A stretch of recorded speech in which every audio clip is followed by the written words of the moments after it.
बरसात की हल्की हल्की बूंदें गांव की कच्ची गलियों को भिगा रही थी। मिट्टी से उठती खुशबू जैसे किसी पुराने गीत की तरह हवा में घुल रही थी।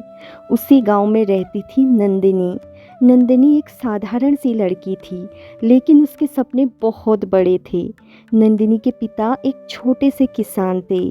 खेत बहुत कम थे और कर्ज बहुत ज़्यादा।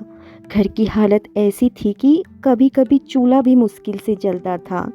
लेकिन नंदिनी की आंखों में एक अजीब सी चमक थी। वह हमेशा कहा करती थी, एक दिन मैं कुछ ऐसा करूंगी कि इस मिट्टी का नाम रोशन होगा। लोग उसकी बात सुनकर मुस्कुरा देते थे।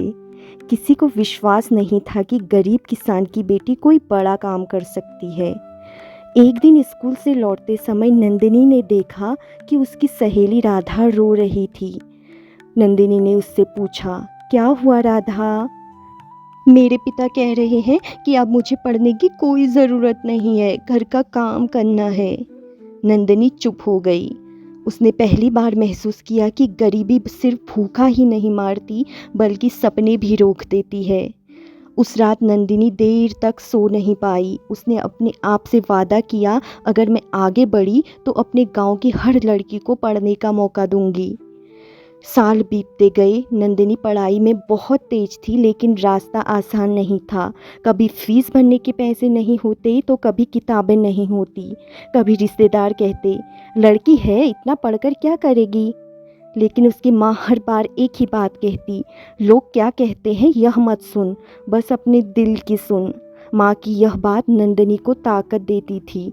एक दिन अचानक उसके पिता बीमार पड़ गए। इलाज के लिए पैसे नहीं थे। नंदिनी ने अपनी किताबें बेच दी। कुछ पैसे मिले, लेकिन इलाज पूरा नहीं हो पाया। कुछ ही महीनों बाद उसके पिता इस दुनिया को छोड़कर चले गए। घर में सन्नाटा छा गया। नंदिनी को लगा जैसे उसके सपनों की नींव ही टूट गई।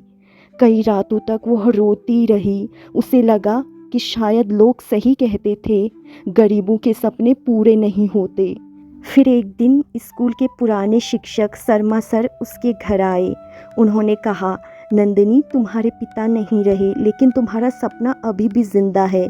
उन्होंने अपने बैग से एक पुरानी किताब निकाल कर दी। जब भी हार मानने का मन करे, इस किताब का पहला पन्ना पढ़ लेना। नंदिनी ने किताब खोली।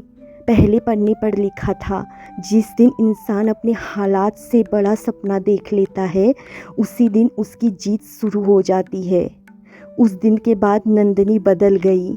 उसने रोना बंद कर दिया और संघर्ष शुरू कर दिया। दिन में वह खेत में माँ की मदद करती और रात में पढ़ाई करती। कई बार बिजली नहीं होती तो वह लालटेन की रोशनी में पढ़ती।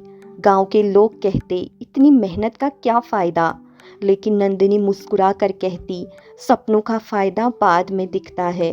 कई साल बाद गांव में एक बड़ी गाड़ी आकर रुकी। लोग हैरान थे। गाड़ी से एक युवती उतरी। सादगी भरी मुस्कान, आंखों में आत्मविश्वास। वह कोई और नहीं, नंदिनी थी। अब वह एक सरकारी अधिकारी बन चुकी थी। गांव के लोग उसे पहचान कर चौंक गए। वही लोग जो कभी कहते थे, लड़की क्या कर लेगी। अपने पड़ोसियों से मिलकर नंदिनी सीधे गांव के स्कूल गई। उसने वहां एक घोषणा की, इस गांव की कोई भी लड़की पढ़ाई इसलिए नहीं छोड़ेगी क्योंकि उसके पास पैसे नहीं हैं।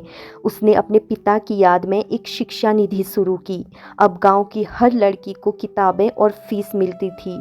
राधा, जो कभी पढ़ाई छोड़ने वाली थी, आज उसी स्कूल की शिक्षिका बन गई।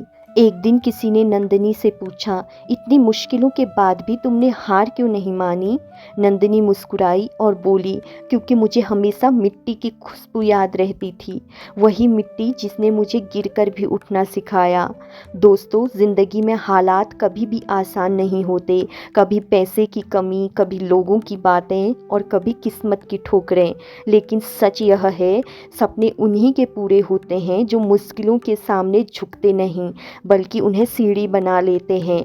और याद रखिए, कभी कभी सबसे खूबसूरत फूल सबसे कठिन मिट्टी में ही खिलते हैं।